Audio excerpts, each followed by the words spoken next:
أعوذ بالله من الشيطان الرجيم. بسم الله الرحمن الرحيم. السلام عليكم ورحمة الله وبركاته. Alhamdulillah, innalhamdulillah nahmaduhu wa nasta'inuhu wa nastaghfiruh wa na'udzu billahi min shururi anfusina wa min sayyiati a'malina. Man yahdihillahu fala mudilla lahu wa man yudlilhu fala hadiya lahu. Asyhadu an la ilaha illallah wahdahu la syarika lahu wa asyhadu anna Muhammadan abduhu wa rasuluhu amma ba'd. Alhamdulillah, segala puji marilah kita haturkan kepada Allah Subhanahu wa taala yang dengan nikmatnya pada siang hari ini kita bisa bertemu di sini tanpa suatu halangan apapun. Salawat dan salam kita haturkan kepada junjungan kita Nabi Muhammad sallallahu alaihi wasallam, kepada seluruh keluarganya, para sahabatnya, para tabi'in, dan semoga kita semua selalu menjadi bagian dari pengikut beliau sampai hari kebangkitan kelak. Bapak Ibu rahimani wa rahimakumullah. Ini semua sehat satu gitu. Sehat satu Pak? Ibu sehat satu? Alhamdulillah, semua sehat satu gitu. Kemarin ya, saya tuh dapat berita, ya, kabar duka, ada teman angkatan seumuran saya, itu ada yang meninggal dunia, katanya kanker prostat.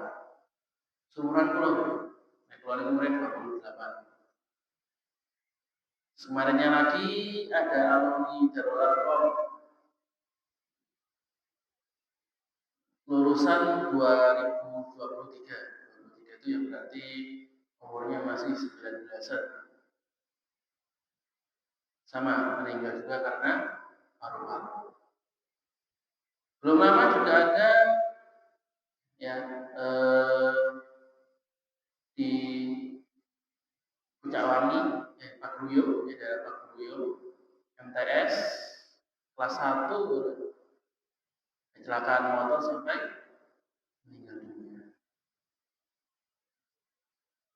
Kenapa ini saya ceritakan?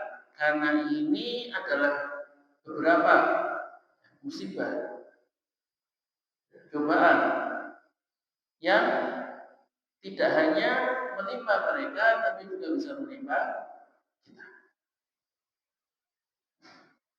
Karena kita tahu yang namanya cobaan itu sudah pasti. Allah sendiri yang menyampaikan dalam surat Al-Mulk, Alladzi khalaqal mauta wal hayata liyabluwakum ayyukum ahsanu amala. Bahwa Allah menciptakan hidup dan mati sebagai apa? Sebagai ujian bagi kita. Allah ingin tahu, Allah ingin menunjukkan mana hambanya yang beramal, mana hambanya yang ingkar. Allah menekankan kembali dalam surat Al-Baqarah, wala nabluwannakum bisyai', bahwa kami pasti, wala itu benar-benar sungguh-sungguh akan menguji kalian dengan sesuatu. Dengan apa saja? Minal khauf, dari rasa takut, cemas, was-was, khawatir. Walju', dengan rasa lapar. Wa naqsim minal amwal, kehilangan harta. Wal anfusi, kehilangan jiwa. Maksudnya jiwa berarti ada anggota keluarga atau orang yang disayang itu yang wafat. Wa thamarat, kehilangan buah-buahan, gagal panen, pohonnya penyakitan, buahnya enggak bagus untuk dijual. Wa basyiris sabirin. Tapi berikanlah kabar gembira bagi orang-orang yang sabar. Jadi Allah sudah katakan yang namanya ujian itu pasti. Selama kita hidup di dunia, Allah akan menguji kita. Sampai kapan? Sampai kita meninggalkan dunia ini. Jadi kalau tidak mau dapat ujian, ya gampang, nggak usah hidup.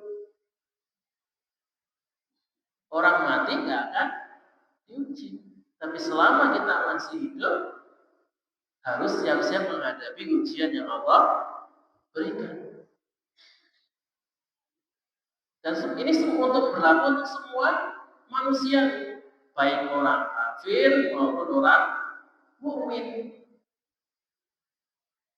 Dan orang mukmin itu ujiannya lebih berat.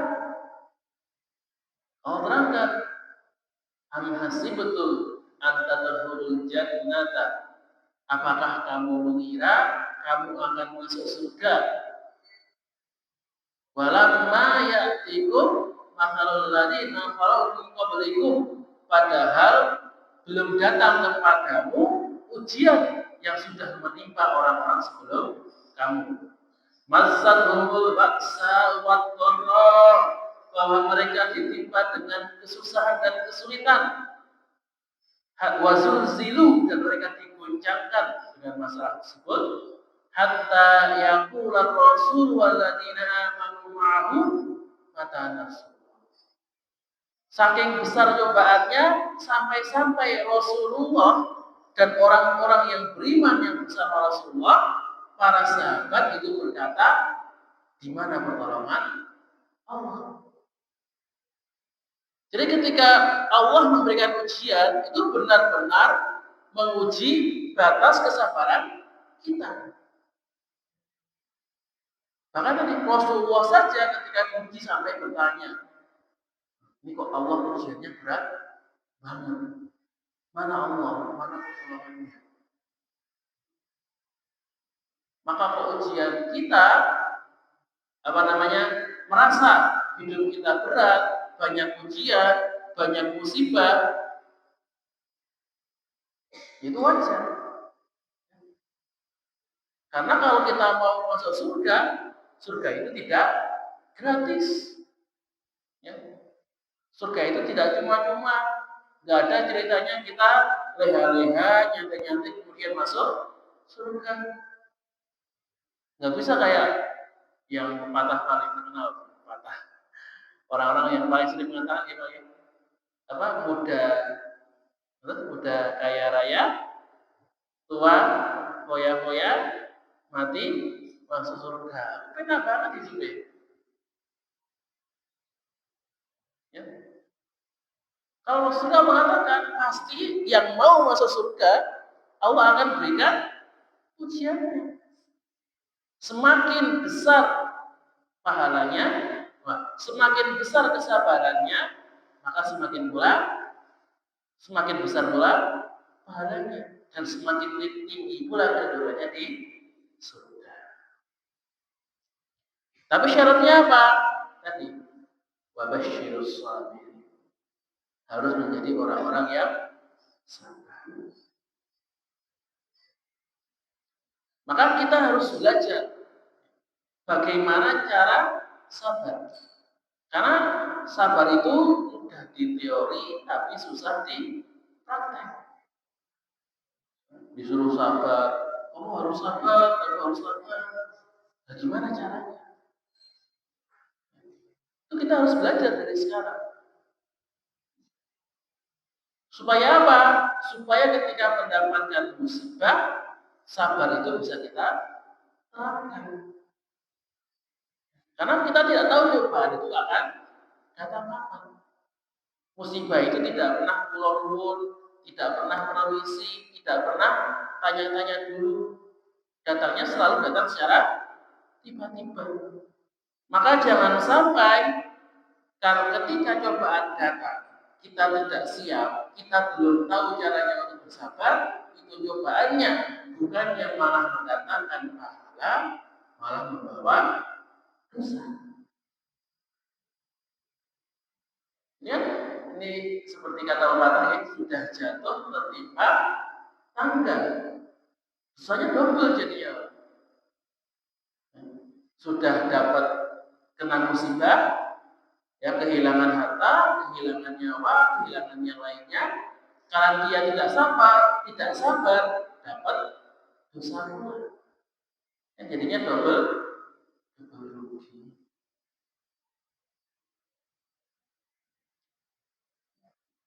Maka ini kita harus belajar. Pertama belajar. Karena jangankan orang yang tidak tahu, orang yang sudah tahu saja, orang yang paham teorinya, paham ilmunya itu belum tentu bisa bersabar. Ya jujur, kalau mau naikkan sabar, belum tentu bisa juga. Maka yang pertama, setelah kita belajar, harus kemudian dilengkapi dengan doa. Kita memohon kepada Allah. Supaya apa? Supaya Allah memberikan kesabaran kepada kita, Allah memberikan hidayah kepada kita. Ketika Allah menurunkan cobaan, menurunkan musibah, Allah memberikan kepada kita kesabaran. Jadi ketika dapat musibah, sedih boleh, nangis silahkan, tapi tetap menghadapinya dengan sabar. Nah, bagaimana cara supaya kita bisa sabar? Karena ngomong teori, wah musibah sabar. Nah, sabar itu yang seperti apa? Kan sabar itu kan perbuatan hati, gitu. Hati itu kan susah untuk diukur. Nah, paling gampangnya dengan melihat akibat atau perbuatan yang menunjukkan kesabaran orang tersebut. Ini loh perbuatan-perbuatan yang menunjukkan bahwa dia itu orang sabar. Sama kalau misalnya kita mau lihat dia itu bertakwa atau tidak, ya kita lihat dari ibadahnya. Ya kalau dia rajin sholat, rajin ngaji, insya Allah bertakwa. Karena kan kita tidak bisa menilai hatinya, tapi kita bisa menilai amalnya. Nah, orang yang bersabar yang pertama, ketika mendapatkan musibah, yang pertama kali diucapkan adalah mengucapkan istirja. Atau soal istirja? Betul istijro, ya. Istirja itu bacaan apa? Inna lillahi wa inna ilaihi raji'un. Ini kalau kita pahami artinya itu maknanya luar biasa.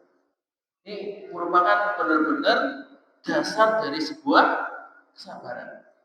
Ketika kita benar-benar meyakini ini, itu musibah apapun tetap bisa sabar. Apa artinya? Inna lillahi. Sungguh kita ini kepunyaan Allah.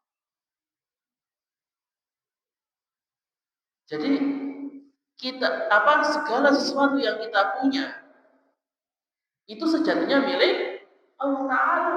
Kita ini cuma dititipi. Wa inna ilaihi raji'un, dan kepada Allah kita kembali. Ketika Allah menitipkan kepada kita, ya suka-suka Allah untuk mengambil. Kalau kita paham bahwa yang kita hilangkan, yang meninggalkan kita itu hanyalah barang titipan, kita akan lebih mudah untuk menerima. Misalkan Mas Edi, ada kehilangan motor misalnya, Mas. Kira-kira sedih betul, Mas? Ini kehilangan motor. Sedih. Motor nggak kerja, di usaha kok di maling kan, mesti sedih kan? Karena motor punya dia. Tapi misalkan motor niku motor titipane Mas oleh dititipke teng Mas Edi. Nah, motor ilang kira-kira sedih mboten? Nggih sedih. Melu sedih kan, wes ya wes lah motor ilang iman, ya motor ilang. Tapi kan enggak sedih. Karena apa? Bukan motor dia. Sama.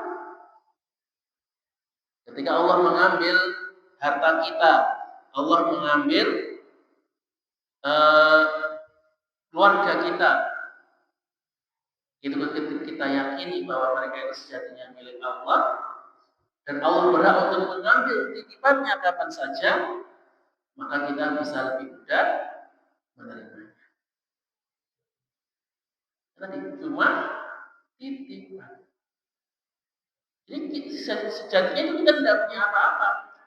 Ya, uang kita, harta kita, rumah kita, mobil kita, anak kita, pasangan kita, keluarga kita, itu sejatinya itu semuanya milik Allah. Hanya dititipkan kepada kita. Maka hak Allah lah untuk mengambil, kata saja Allah kehendaki. Maka ketika kita benar-benar memahami kalimat ini, benar-benar menerapkan dalam kehidupan kita, itu insya Allah musibah apa saja, cobaan apa saja, itu kita bisa sabar menghadapinya. Kemudian setelah mengucapkan innalillah, Rasulullah mengajarkan untuk membaca dua doa. Yang doa yang pertama, alhamdulillahi ala kulli hal. Jadi setelah kita mengucapkan innalillah, Allah menyuruh kita mengucapkan alhamdulillah. Kenapa alhamdulillah? Karena sejatinya musibah yang Allah berikan, cobaan yang Allah berikan, itulah yang terbaik untuk kita. Ya. Bisa jadi karena musibah tersebut hidup kita menjadi lebih mudah, hidup kita menjadi lebih lancar, karakter kita menjadi lebih baik, ya, keteguhan kita menjadi lebih baik. Itu bisa. Seperti ketika seorang penempa besi mau membuat pedang, maka yang pertama harus dibakar dulu, dibakar, dipalu, ya, ditempa, didinginkan, nanti dibakar lagi, dipalu lagi. Ya, semakin banyak menempanya, itu akan kekuatannya akan semakin besar. Sama, semakin sering kita diterima musibah, kita juga akan lebih kuat. Dan Allah menjanjikan apa yang Allah berikan kepada kita, itulah yang terbaik untuk kita. Walaupun mungkin kita tidak suka, kita benci dengan keputusan Allah, sebenarnya itu yang terbaik. Allah berfirman dalam surat Al-Baqarah bahwa bisa jadi kamu mencintai sesuatu sedangkan Allah membencinya. Dan bisa jadi Allah membenci sesuatu dan kalian mencintainya. Wallahu ya'lamu ma antum la ta'lamun. Allah lah yang Maha mengetahui sedangkan kalian tidak mengetahui. Allah yang paling tahu pasti tentang apa yang kita butuhkan, tentang apa yang terbaik untuk diri kita. Kemudian Rasulullah juga mengajarkan setelah mengucapkan alhamdulillahi ala kulli hal, kemudian berdoa, Allahumma ajirni fi musibati wa akhlif li khairan minha. Ya Allah, ajirni, berikanlah pahala fi musibati, di dalam musibahku ini. Wa akhlifni, dan berikanlah ganti padaku khairan minha, yang lebih baik darinya. Jadi setelah setelah mendapatkan musibah, minta sama Allah, ya Allah, ya ketika saya dapat musibah, ketika saya dapat cobaan, semoga musibah ini menjadi pahala. Jadi kehilangan ini mendapatkan ganti yang lebih baik. Baik itu gantinya di dunia maupun di akhirat.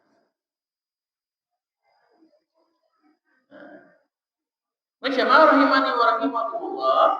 Selanjutnya, ya, setelah kita membaca doa tersebut, kemudian kita perlu merenungi, ya, memahami,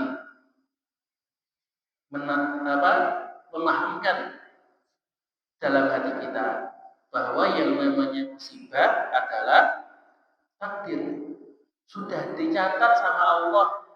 Ya. Bahkan sebelum penciptaan dunia ini, sebelum Allah menciptakan segala sesuatu, Allah itu sudah mencatat semuanya di Lauhul Mahfuz. Bahkan daun yang jatuh itu sudah tercatat.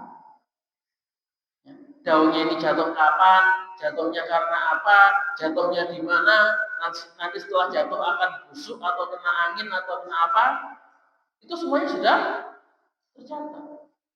Sama juga dengan diri kita.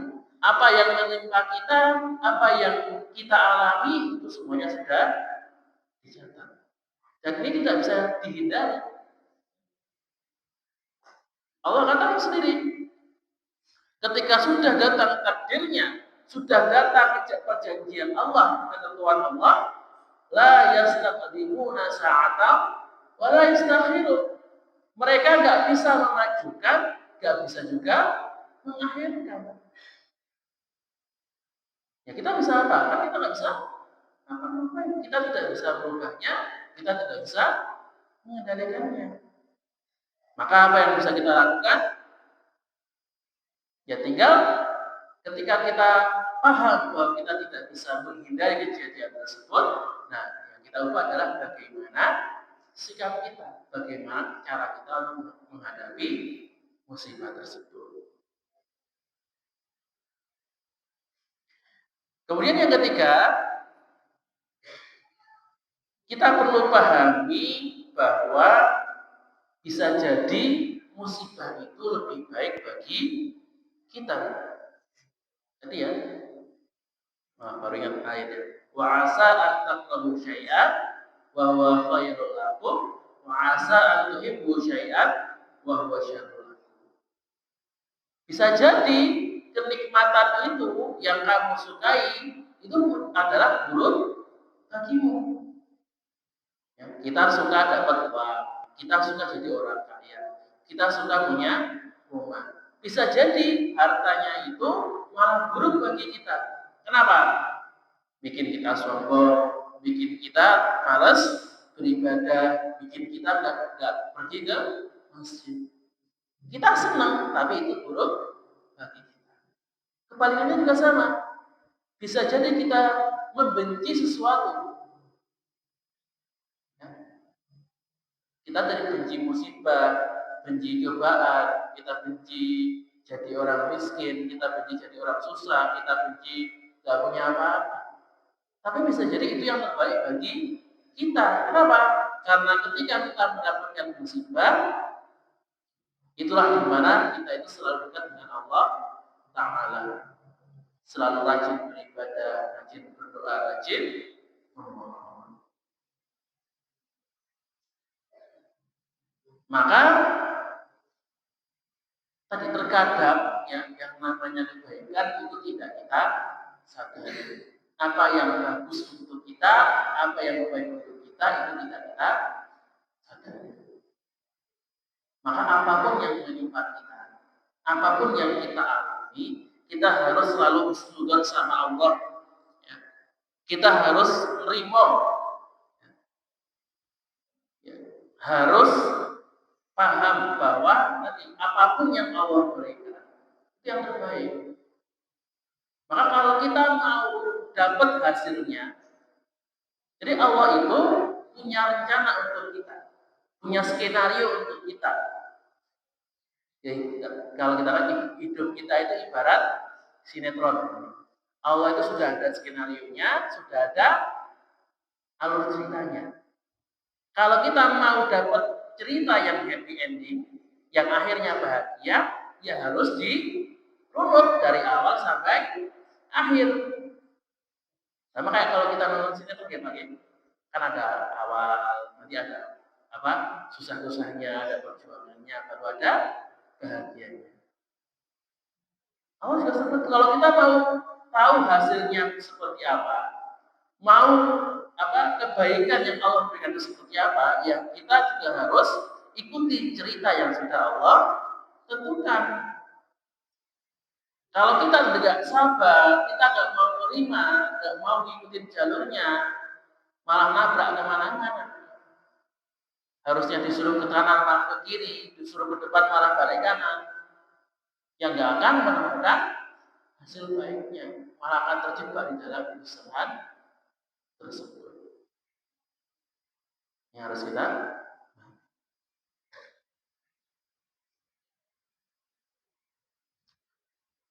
terus jamaah rahimani wa rahimakumullah.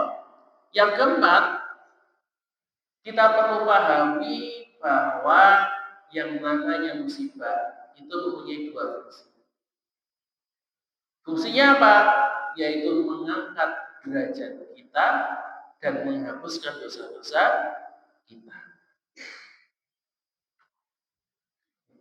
Jadi ketika kita mendapatkan cobaan, itu selama kita bersabar, setiap detiknya, setiap jamnya, setiap harinya kita bersabar, itu derajat kita akan semakin naik di sisi Allah.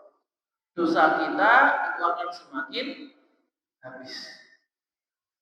Semakin lama kita sakit, semakin banyak dosa yang Allah kurangi. Tapi tadi syaratnya harus bersabar.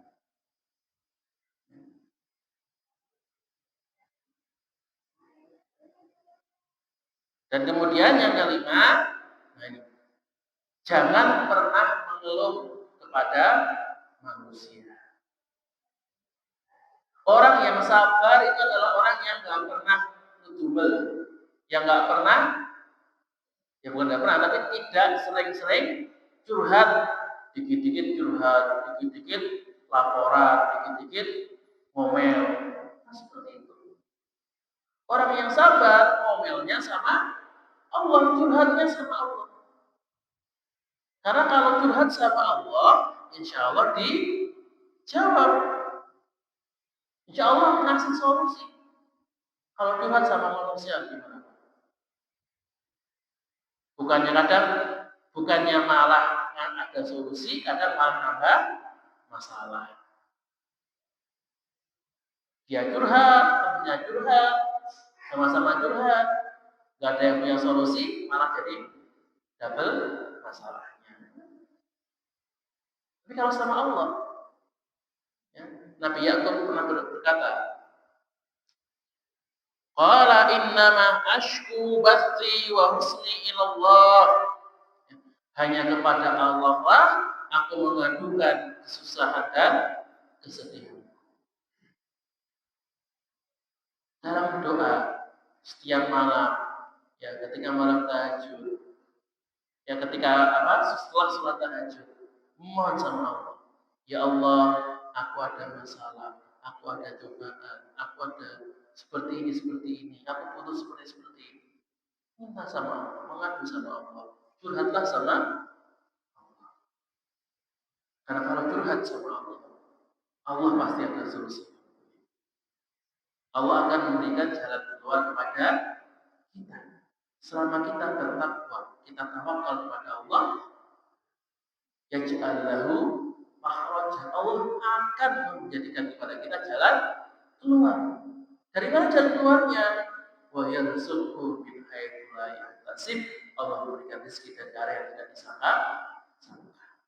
Kadang kita tidak mikir seperti itu, kadang kita tidak berpikir seperti itu. Tapi ketika Allah berkehendak, itu akan menjadi jalan keluar bagi kita. Kemudian selanjutnya, setelah tidak mengeluh, yang menahan diri dari mengeluh, lihat, kita itu melihat yang lebih parah dari kita. lihat yang lebih menderita. Dan aku yakin Pak, ada orang yang lebih menderita dari kita. Pasti itu. Ya paling gampang saja saudara kita di Gaza. Kita di sini kehilangan apa coba Pak? Gagal panen satu, misalnya gagal panen. Yang penting cuma gagal panen, sawahnya masih ada, tanamannya masih ada. Di Gaza itu sawahnya perkebunan sudah hancur semua. Rumah di Gaza, rumah sudah hancur, luluh lantak, gak ada bangunan yang utuh. Kita kehilangan putra kita, satu orang putra meninggal. Masih mending cuma satu. Di Gaza ada anak yang kehilangan orang tua dan seluruh saudaranya. Ada ayah yang kehilangan istri dan anaknya. Ada tahanan Israel yang ketika dia ditahan, akhirnya dibebaskan. Ketika keluar ternyata keluarganya sudah meninggal dunia semua. Jadi kalau kita mau benar-benar pikir, benar-benar memperhatikan yang sekitar kita, yang lebih menderita itu banyak, yang lebih susah itu banyak. Dan kalau mereka bisa sabar, mereka bisa berjuang, apa alasan bagi kita untuk tidak bersabar? Ada kita susah mengeluh, cari kerja nggak dapat kerjaan kok susah, lamar kemana-mana nggak diterima. Akhirnya apa? Depresi. Itu ada orang, ya, dia itu padahal nggak punya tangan, nggak punya kaki, tapi ya sebenarnya masih punya tangan, cuma tangannya itu kecil teman-teman. Jadi kayak cuma daging kecil banget. Jadi tangannya itu cuma kecil pendek segini itu kan. Itu masih bisa kerja jadi tukang bangunan. Itu masih bisa. Jalannya itu ngesot-ngesot seperti itu. Jadi ketika kita melihat banyak orang yang lebih menderita dari kita dan mereka bisa bersabar, mereka bisa berjuang, mereka bisa bertahan, maka apa alasan bagi kita untuk berputus asa? Apa alasan bagi kita untuk menyerah? Tidak ada. Tidak ada alasan bagi kita untuk tidak bersabar. Kemudian selanjutnya yang dilarang oleh Allah Ta'ala, yang tidak boleh kita lakukan adalah sedih secara berlebihan. Itu dilarang oleh Rasulullah. Bahkan Rasulullah mengatakan Allah melaknat orang yang meratap. Menurut Pak, meratap itu apa? Meratap itu adalah orang yang sedih berlebihan, ya. Karena saking sedihnya sampai meraung-raung, ya, sampai merobek-robek baju, menampar-nampar dirinya. Jadi nih bahasanya nih pernah lihat TV kayak pagi, ada orang meninggal sampai digoyang-goyangkan. Mayatnya, aku tidak boleh meninggal. Actionnya itu. Sebab itu dilarang oleh Rasulullah. Maka tadi mendapatkan laknat. Ini yang tadi disampaikan di awal, orang yang kayak sudah jatuh ketimpa tangga, sudah dapat musibah karena dia tidak sabaran, dia tidak bisa menerima, akhirnya bukan mendapatkan pahala, malah mendapatkan murka Allah Ta'ala. Ini bukan berarti Allah melarang kita sedih. Sedih boleh, silahkan. Nangis boleh, ya. Menangis kepergian saudaranya, kepergian anaknya boleh, tidak boleh. Kita ini manusia, bukan robot. Allah tahu kita punya rasa sedih. Dan kita diperbolehkan untuk sedih. Yang tidak boleh adalah berlebihan dalam kesedihan tersebut. Saking sedihnya tadi sampai meraung-raung, ya, sampai menunjukkan rasa tidak ikhlasnya. Menunjukkan bahwa dia itu tidak rela Allah mengambil kembali apa yang sejatinya adalah milik Allah Ta'ala. Dia lebih sayang kepada orang yang meninggalkannya dibandingkan rasa sayang kepada Allah Ta'ala. Yang sampai depresi, putus asa, bahkan sampai bunuh diri. Nah, seperti ini kan tadi yang sangat dilarang di dalam Islam. Jadi sedih boleh, bahkan harus nih. Kalau nggak sedih berarti itu bukan manusia normal, ya, psikopat. Kalau ditinggal keluarga kok malah diem saja, malah senyum-senyum, malah ketawa-ketawa, itu berarti bukan orang normal. Kecuali mau ketawanya ketawa menghibur diri, itu beda lagi. Saya kalau yang nggak sedih sama sekali, nah itu berarti memang ada kesalahan di otaknya. Jadi sedih itu wajar, manusiawi. Tapi tadi jangan sampai rasa sedih itu membutakan hati kita. Ya, akhirnya membuat kita kehilangan kesabaran, bahkan membuat kita seperti menolak takdir yang sudah Allah berikan. Karena orang yang meratap itu seperti menolak takdir ya. Dia tidak ikhlas dengan keputusan Allah, dia tidak ikhlas dengan apa yang sudah Allah tetapkan. Makanya dia merangkap tadi, mau menolak kehilangan keluarganya.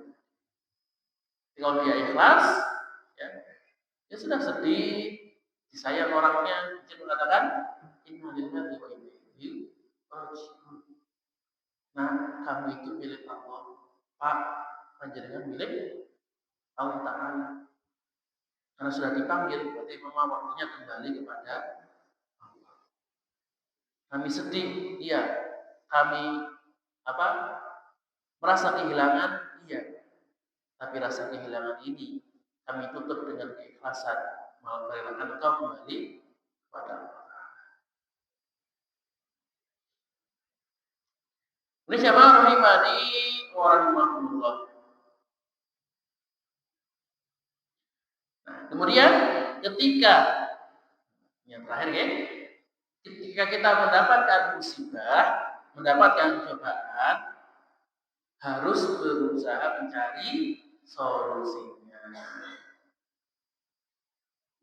Jadi yang namanya sabar itu bukan berarti pasrah. Ini kalau misalnya kehilangannya dalam bentuk kehilangan harta itu ya.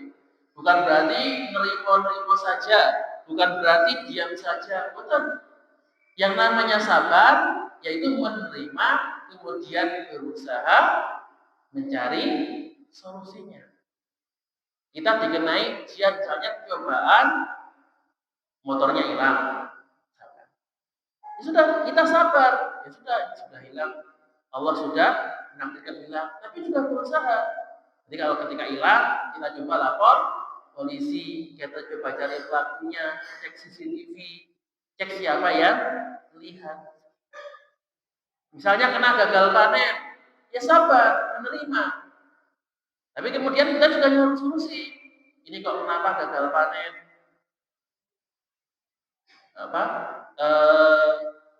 Apakah yang menyebabkan apa kira-kira? Kalau hama ya berarti namanya dimatikan. Gimana caranya supaya menghilangkan hama? Kalau kena penyakit, apa obatnya?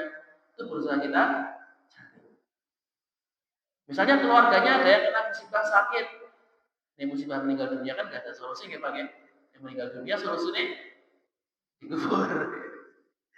Misalnya ada yang sakit, ya sudah kita terima. Ya misalkan mohon maaf sakitnya agak parah, misalnya sakit kanker gitu ya. Kankernya sudah parah di stadium 3, stadium 4. Ya sudah, kita sabar. Ini karena sudah takdir Allah, kita menerima. Tapi juga jangan sudah kanker saya pasang saja. Nanti mati ya mati. Jangan seperti itu. Tetap harus berusaha. Berobat bagaimana caranya? Ya bagaimana misalnya? Bisa ikut yang bisa dioperasi ya dioperasi, yang bisa ikut kemo ya tetap ikut kemo, yang tidak bisa dioperasi bisa di kemo. Misalnya kalau kemo belum bisa lewat ya herbal. Tapi tetap berusaha, tetap bekerja bagaimana cara menghadapi musibah tersebut, bagaimana mengatasi musibah tersebut. Walaupun mungkin perbuatannya kalau usahanya itu tidak berbuat apa-apa, bisa jadi usahanya itu tidak ada hasilnya, tapi usaha inilah yang dinilai oleh Allah Subhanahu wa taala. Usaha inilah yang membedakan antara orang yang benar-benar sabar sama orang yang putus asa. Sabar, ya dia menerima, tapi dia berusaha bagaimana keluar dari kondisi tersebut. Dia berusaha mencari solusi dari permasalahannya. Dia berusaha mengatasi cobaan yang ia dapatkan. Walaupun mungkin nanti hasilnya tidak ada hasilnya, tidak ada akibatnya, tapi usaha inilah yang insya Allah dinilai oleh Allah Ta'ala, yang menunjukkan kesabaran kita, yang insya Allah akan diganti dengan pahala di sisinya. Jamaah rahimani wa rahimakumullah. Nah, itu yang perlu kita lakukan ketika kita mendapatkan musibah. Bagaimana cara kita supaya bisa bersabar, supaya bisa tabah dalam menghadapi musibah yang Allah berikan. Nah, kalau misalkan yang mendapatkan musibah adalah saudara kita, maka bagaimana? Kalau misalkan tetangga kita mendapatkan cobaan, apa yang harus kita lakukan? Maka inilah momen untuk fastabiqul khair, untuk berlomba-lomba di dalam kebaikan, untuk ta'awanu 'alal birri wal 'udwan, untuk saling tolong-menolong dalam kebaikan dan kebijakan. Contohnya para sahabat yang mereka itu ketika menolong orang itu enggak nunggu diminta, ya, begitu tahu langsung dikasih. Butuh apa? Kasih. Minta apa? Langsung dikasih. Tetangganya butuh, dibantu. Tetangganya butuh apa? Ditolong. Jangan malah saling dorong-dorongan, saling mengandalkan orang lain. Tetangganya lagi kena masalah, butuh uang. Wah, antum aja, saya lagi salah tinggal uangnya lagi mepet. Wah, antum aja. Bu, sana Pak RT saja, Pak RW saja, ke PTM saja. Malah dilempar. Tetap harus bantu. Nah, bagaimana membantunya? Ya sesuai dengan kemampuan kita. Apa yang bisa kita berikan? Kalau misalnya dia membutuhkan harta, ya coba kita bantu dengan harta kita. Gak ada harta bagaimana? Ya coba dengan harta yang bisa kita berikan. Misalnya tetangganya butuh 10 juta, ya kita bisa bantu berapa? Mas, naik 10 juta kok buat meternya 100.000. Ripur. Ya, 100.000 sih, boleh. Karena memang kita bisanya 100.000. Atau kalau kita tidak punya uang sama sekali, kita bantu dengan tenaga. Kita bantu dia buat nyariin pinjaman. Kira-kira bisa pinjam ke siapa? Kita punya kenalan siapa yang uangnya sedang yang diberi kemudahan dalam hartanya dan mudah untuk dipinjemi. Kita ajak bareng menemui orangnya. Jadi kalau bisa dengan harta, kalau enggak yang dengan tenaga. Dan jangan sampai saudara kita karena kesusahan mereka sampai kehilangan imannya. Jangan sampai karena kita tidak membantu, kita tidak menolong, akhirnya mereka menjadi putus asa, menjadi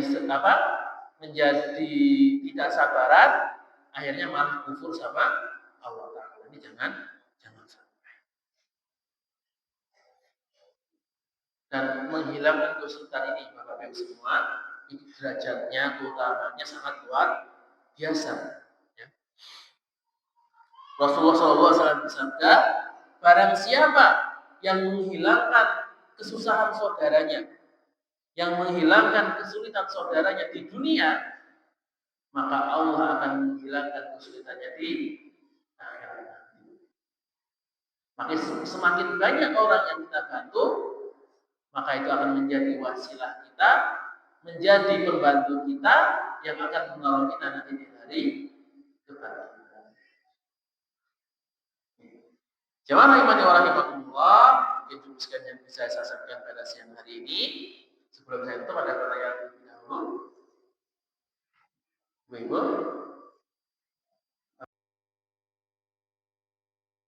سبحان ربك رب العزة عما يصفون وسلام على المرسلين والحمد لله رب العالمين